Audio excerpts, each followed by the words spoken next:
नमस्कार, मैं हूं अमित और आप देख रहे हैं हरियाणा का रिपोर्टर और नरवाना का विशेष बुलेटिन शहरनामा। पेश हैं हेडलाइंस। विधानसभा उपाध्यक्ष रणबीर गंगवा की प्रेस वार्ता। रोहतक के सोनीपत स्टैंड पर पिज्जा शॉप में लगी भयंकर आग।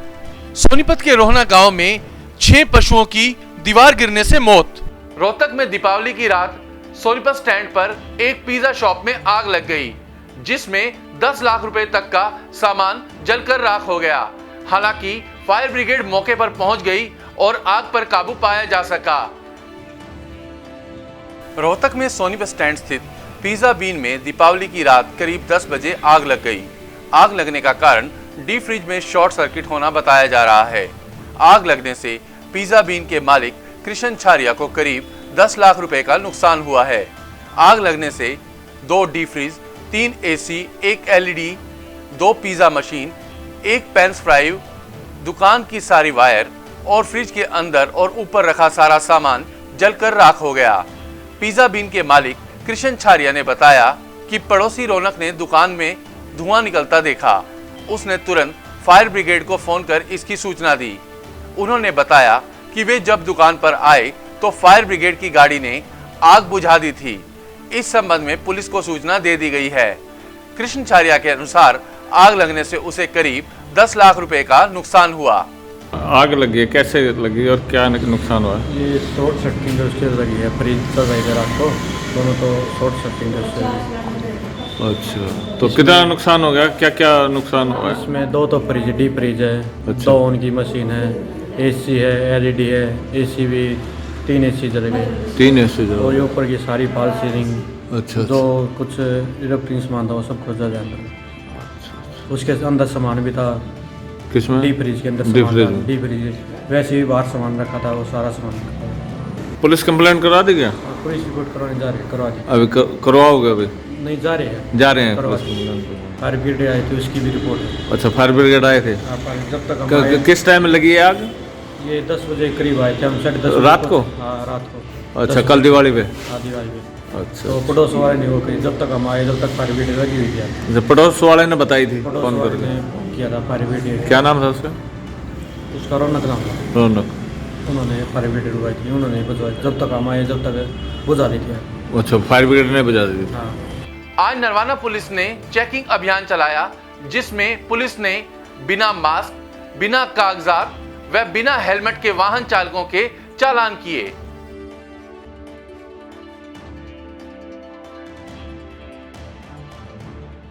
नरवाना के गांव सुंदरपुर रोड पर टोल प्लाजा से पहले ट्रैफिक पुलिस के द्वारा विदाउट मास्क, विदाउट कागज और सीट बेल्ट और बिना हेलमेट के वाहन चालकों के चालान काटे जा रहे हैं। इस बारे में जब हमने एएसआई कुलदीप सिंह से बात की तो उन्होंने बताया। नमस्कार, मैं हूं नवीन, हरियाणा का रिपोर्टर में आपका स्वागत है। दोस्तों, नरवाना का जो टोल प्लाजा है बद्दोवाड़ा, उससे पहले सुंदरपुरा रोड पड़ता है और सुंदरपुरा रोड पर यहाँ पर जो भी गांव वाले आते जाते हैं और भी जाते हैं, रॉन्ग साइड में जो जाते हैं उनके चालान काटे जा रहे हैं पुलिस प्रशासन के द्वारा।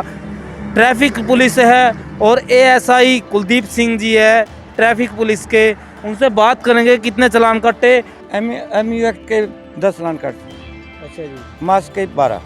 मास्क के 12। अच्छा, और किस चीज़ के चालान काट रहे हो सर? रॉन्ग साइड के जी। अच्छा, रॉन्ग साइड ये रॉन्ग साइड में पड़ता है। सीट बेल्ट, हेलमेट, 3 सवारी।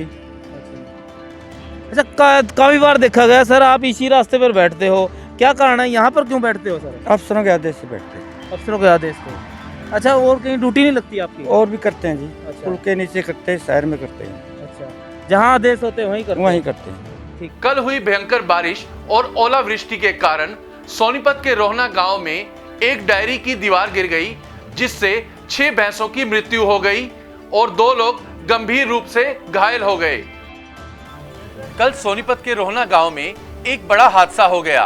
भारी बारिश, तूफान व ओलावृष्टि के कारण एक दीवार गिर गई, जिससे 6 भैंसों की मौत हो गई व 2 व्यक्ति गंभीर रूप से घायल हो गए। ये अभी यहाँ पे आध घंटा पहले तूफान आया है। तूफान ने ऐसा विनाश बनाया है कि गांव रोहना, जिला सोनीपत, हरियाणा, ये पशुओं की डेयरी थी। पशुओं की डेयरी में तूफान आने से देखो दूर दूर तक ये टीनें पड़ी हुई हैं और काफ़ी मात्रा में पशु गुजर चुके हैं, छोटे पशु गुजर चुके हैं और हर एक पशु जख्मी है। हरियाणा विधानसभा के उपाध्यक्ष रणबीर गंगवा ने रोहतक में आज एक प्रेस वार्ता को संबोधित किया। हरियाणा विधानसभा के उपाध्यक्ष रणबीर गंगवा ने कहा कि पंचायती राज चुनावों में बीसीए वर्ग को 8% आरक्षण मिलने से समाज की हिस्सेदारी बढ़ी है। पंच से लेकर ब्लॉक समिति व जिला परिषद के सदस्य चुनने का पिछड़ा वर्ग को मौका मिलेगा। इसलिए पिछड़ा वर्ग समाज के विभिन्न संगठनों की ओर से 29 नवंबर को हिसार में सम्मान समारोह का आयोजन किया जाएगा। इस समारोह में पिछड़ा वर्ग समाज के लोग पंचायती राज संस्थाओं में 8% आरक्षण देने के लिए हरियाणा के मुख्यमंत्री मनोहर लाल खट्टर का अभिनंदन करेंगे। गंगवा सोमवार को रोहतक के केनाल विश्राम गृह में पत्रकारों से बातचीत कर रहे थे। माननीय मुख्यमंत्री महोदय का बैकवर्ड क्लास की तरफ से एक बहुत बड़ा सम्मेलन करके उनका अभिनंदन किया जाएगा हिसार के पुराने गवर्नमेंट कॉलेज के मैदान के अंदर। इसी को लेकर के आज बैकवर्ड क्लास के जो संगठन है उनसे बातचीत करने के लिए, उनको निमंत्रण देने के लिए आज रोहतक पहुँचे हैं। जो अभी हाल ही के अंदर जो सेशन था उसके अंदर ऐतिहासिक बिल पास किए गए। बैकवर्ड क्लास की एक जो बहुत पुरानी मांग थी कि पंचायतों के अंदर बैकवर्ड क्लासेस को रिजर्वेशन दिया जाए और विशेष रूप से बीसीए जो है, बीसीए के लोग जो हैं वो सारे के सारे हाथ से काम करने वाले लोग हैं। ज़्यादातर लोग कोई मिस्त्री का काम करते हैं, कोई मजदूरी का काम करते हैं, कोई नाई की दुकान करते हैं, कोई टेलरिंग का काम करते हैं, कोई कारपेंटर का काम करते हैं, कोई बर्तन मारने का काम करते हैं, कोई लोहे का काम करते हैं। यानी सारे के सारे लोग हाथ से काम करने वाले लोग हैं। ना तो कोई फाइनेंशियल तौर पे ज़्यादा मजबूत है और ना ही वो संगठित हैं। इसलिए खासकर अगर मैं आपके इसी एरिया की बात करूं, रोहतक की, झज्जर की, सोनीपत की, आपके फरीदाबाद की, गुड़गांव की, तो उनकी जो बैकवर्ड बीसीए के जो लोग हैं उनकी जो भागीदारी पंचायतों के अंदर है वो ना के बराबर है। इसलिए इन लोगों की मांग थी कि पंचायतों के अंदर रिजर्वेशन दिया जाए ताकि इन लोगों के भी सरपंच भी बन सके, पंचायतों के अंदर जिला परिषद के मेंबर, लोक समिति के मेंबर भी बन सकें। और उसको संज्ञान में लेते हुए माननीय मुख्यमंत्री महोदय ने इसी सेशन के अंदर 8% रिजर्वेशन जो है बीसीए के लिए करवाने का काम किया। इसके लिए मैं तहे दिल से आभार व्यक्त करता हूं हरियाणा सरकार का, हमारे सरकार के मुखिया आदरणीय मनोहर लाल जी का, कि जिन्होंने ऐतिहासिक कदम उठाने का काम किया है। 6 तारीख को ये बिल पास हुआ था, 7 तारीख को ही अनेक बैकवर्ड क्लासेस के संगठनों ने सुबह सवेरे ही चंडीगढ़ निवास के ऊपर मेरे पास भी आए। 200-250 के करीब जो लोग इकट्ठे होकर के आए अलग अलग जिलों से, और उन्होंने कहा कि ये बहुत पुरानी हमारी मांग थी, बहुत ऐतिहासिक कार्य किया है, इसलिए माननीय सीएम साहब का हमें इकट्ठे होकर के एक स्टेट लेवल का फंक्शन करके उनका सम्मान करना चाहिए। इसीलिए माननीय मुख्यमंत्री महोदय से बात करके और ये तय किया गया कि 29 नवंबर को सुबह 11 बजे पुराना गवर्नमेंट कॉलेज का मैदान है हिसार के अंदर, वहाँ एक बैकवर्ड क्लास का बड़ा सम्मेलन करके उनका हम अभिनंदन करेंगे, धन्यवाद करेंगे। इस दौरान उन्होंने जानकारी दी कि हरियाणा विधानसभा को कागज रहित करने की दिशा में कदम उठाए जा रहे हैं। गंगवा ने यह भी कहा कि सदन में विधायकों की भाषा मर्यादित होनी चाहिए।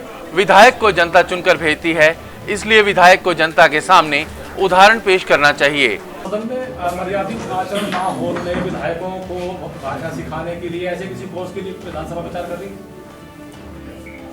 हमने जो लोग जो हैं, जो एमएलएज हैं, वो चुन करके आते हैं, चाहे एमएलए हैं चाहे एमपी हैं, और उनकी भाषा अच्छी होनी चाहिए क्योंकि लोग उनको फॉलो करते हैं।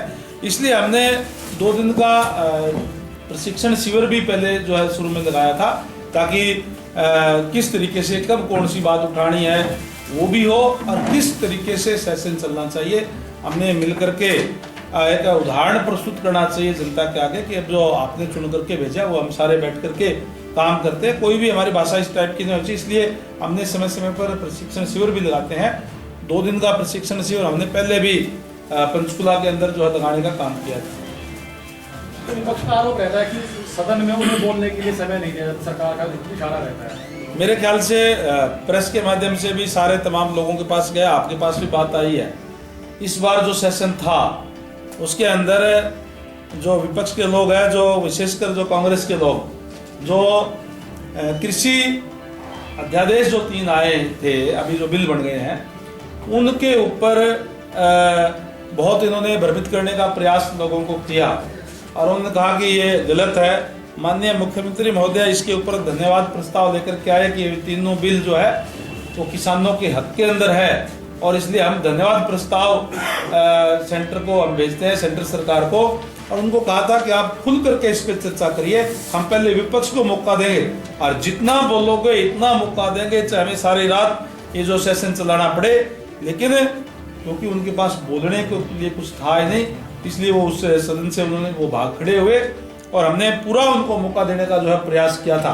पहली बार शायद ऐसा हुआ होगा कि सरकार तो कई बार किसी भी चर्चा से भागती है, उसको टालने का प्रयास करती है, विपक्ष तो ये मांग करता है कि चर्चा कराई जाए। हमने उनको ऑफर दी थी कि आप वहाँ आइए, आप चर्चा करिए, इस बिल के अंदर अगर कुछ सही नहीं है, कुछ आपको गलत लगता है तो उसके ऊपर खुल कर आप बोलने का काम करें। लेकिन उनके पास बोलने के लिए कुछ था ही नहीं, बल्कि वो सेशन से भाग के खड़े हुए। इसके अलावा गंगवा ने निजी क्षेत्र की नौकरियों में हरियाणा के युवाओं को 75% आरक्षण दिए जाने का जिक्र भी किया। ये जो आप ये जो 75% आरक्षण बता रहे हो, लोकल लोगों को नौकरी मिलेगी तो उद्योग धंधे लगे, जैसे मैं बहुत अच्छी बात करूँ। हरियाणा सरकार कि नए उद्योग धंधे अभी लगे नहीं, बात आगे पहले जो हरियाणा सरकार है उसका पूरा ये प्रयास है कि इन्वेस्टर्स के साथ मीटिंग्स करके, उनको पहले भी इन्वेस्टर्स के साथ समिट हुई थी और MOU भी उनसे जो है साइन हुए थे। अब भी प्रयास है कि हरियाणा के अंदर, क्योंकि भ्रष्टाचार को एक समाप्त करने के लिए तमाम प्रक्रिया ऑनलाइन किया जा रही है, चाहे वो CLU की है, चाहे कोई लाइसेंस प्रदान करने की है, और जो तमाम चीज़ें हैं जिससे इन्वेस्टर्स को कोई दिक्कत ना हो सरकारी प्रक्रिया के अंदर, और तमाम ज़्यादा से ज़्यादा सुविधाएं देने का प्रयास हरियाणा सरकार का है, जिससे बड़ी बड़ी फैक्ट्रियां यहाँ पर आए, यहाँ के जहाँ प्रदेश को रेवेन्यू मिले वहीं प्रदेश के युवाओं को रोजगार भी मिले। भारी बारिश और ओलावृष्टि के कारण नरवाना की मेला मंडी में किसानों और आड़तियों की फसल खराब हो गई।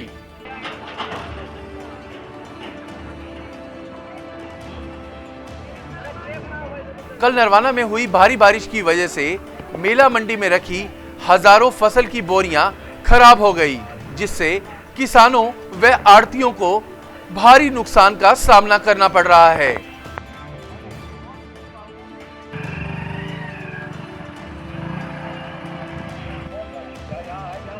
तो हरियाणा का रिपोर्टर और शहरनामा में आज के लिए बस इतना ही। आपसे कल फिर मुलाकात होगी और लेटेस्ट अपडेट्स के लिए आप हमारा फेसबुक पेज हरियाणा का रिपोर्टर और यूट्यूब चैनल हरियाणा का रिपोर्टर को लाइक व सब्सक्राइब कीजिए।